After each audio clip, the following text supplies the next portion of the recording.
in the mind of the king. That means he's having the king think about his master back home.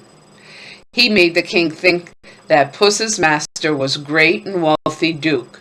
One day, Puss learned that the king's carriage, what carries people, would be passing by his master's farm. The clever, the smart Puss thought of a plan to help his master.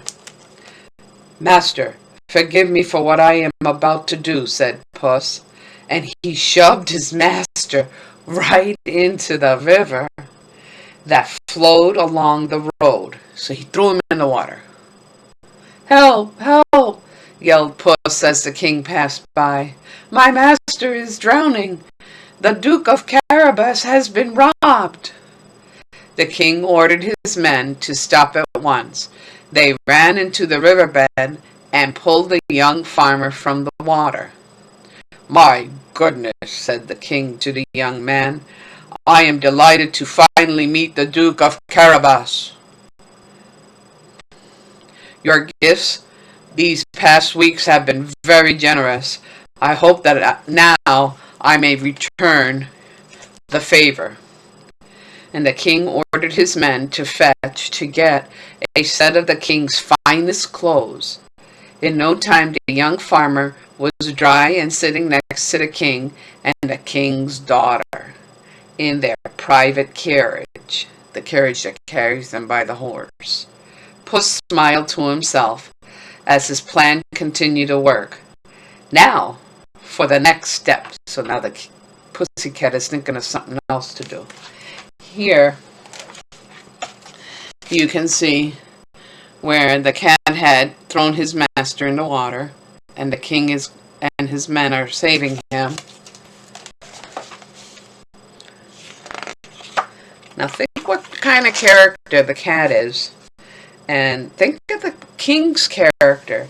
He's paying back for all those beautiful gifts he received from Puss. The king offered the Duke of Carabas a ride home.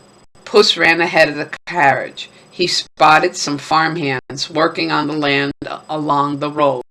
Puss quickly explained to the workers that when the king passed by, they were to say that they were working on the land that belonged to the Duke of Carabas.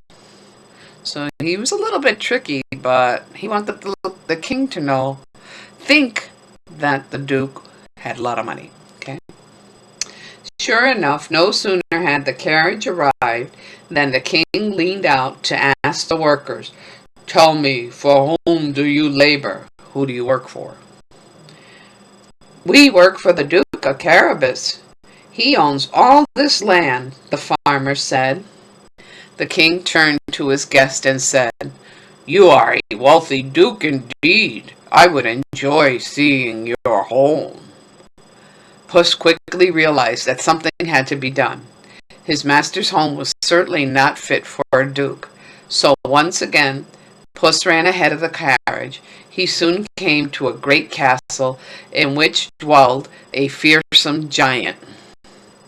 So, what do you think he's gonna do? This was no ordinary giant. It was a giant who had magical powers. Puss knew his face. He faced a challenge. But being a clever cat he came up with a plan in no time. So let's see what plan he has into getting that.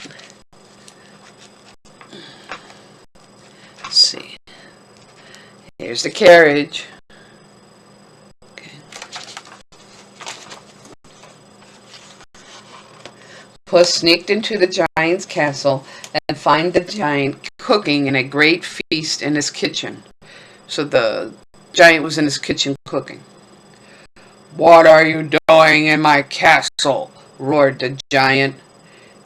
It is said that you're a very powerful giant, said Puss.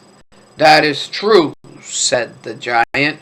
I'm more powerful than the king, for I can change myself into a fierce lion, a huge mountain lion, a deeply deadly viper, a poisonous snake, or even a thunderous cloud. Ah, said Puss, but are you so powerful that you can turn yourself into something very tiny? Say a mouse? Ha! Laughed the king. Excuse me. Ha! Laughed the giant. How dare you question my power? I will show you. With that, the giant spun around until he was just a tiny mouse. Wasting no time, Puss leaped onto the mouse and, like cats will do, ate the mouse right up. Oh my gosh, he ate the giant.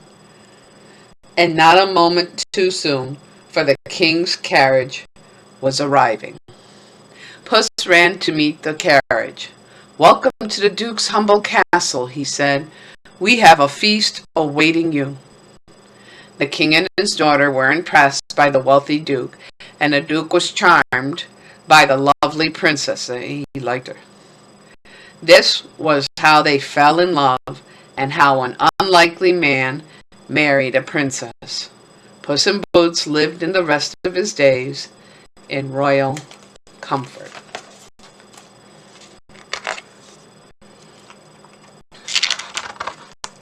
Now here is Puss in Boots living in royal comfort. Now think about the character of the giant. Think about the character of the Puss in Boots. He was a little deceitful. He was lying a lot, but he had good intentions. He had good reasons for doing what he did to help out the Duke.